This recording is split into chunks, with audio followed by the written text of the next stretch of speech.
निर्भीड निष्पक्ष वृत्तांकनाचा बुलंद आवाज राजसत्ता न्यूज।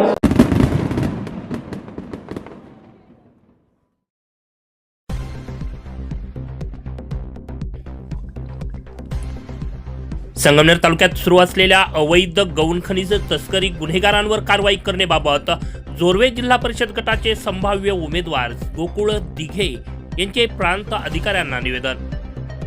तालुक्यात अवैधरित्या गौण खनिजाच्या व वाळूंच्या तस्करीचं प्रमाण झपाट्यानं वाढत आहे। ही बाब राज्याचे जलसंपदा मंत्री तथा अहिल्यानगरचे पालकमंत्री नामदार राधाकृष्ण विखे पाटील यांच्या निदर्शनास गोकुळ दिघे यांनी आणून दिली। गोकुळ दिघे यांनी थेट मंत्री विखे पाटलांकडे तक्रार केल्यानंतर मंत्री विखे पाटलांनी अधिकाऱ्यांना थेट कारवाईच्या सूचना दिल्या आहेत। आता पुन्हा गोकुळ दिघे यांनी प्रांत अधिकाऱ्यांना देखील निवेदन दिलंय। निवेदन दिल्यानंतर महसूल प्रशासन मात्र खरबडून जाग झालंय। महसूल प्रशासन मात्र मंत्री विखे पाटील यांच्या सूचनेनंतर व दिघे यांच्या निवेदनानंतर थेट कारवाईला सुरुवात केली।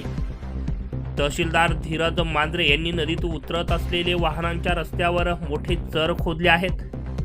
तर आज पुन्हा वाळू चोरी करणारे एक फोकलेन मशीन जप्त केल्याची माहिती प्राप्त झाली। त्यामुळे आता महसूल प्रशासनानं माध्यमातून झळकलेल्या बातम्या आणि गोकुळ दिघे यांच्या निवेदनामुळे थेट कारवाईला सुरुवात केली आहे। या महसूलच्या कारवाईमुळे गौण खनिज तस्करांमध्ये आता मोठं भीतीचं वातावरण पसरलंय। राजसत्ता न्यूज ब्युरो, संगमनेर।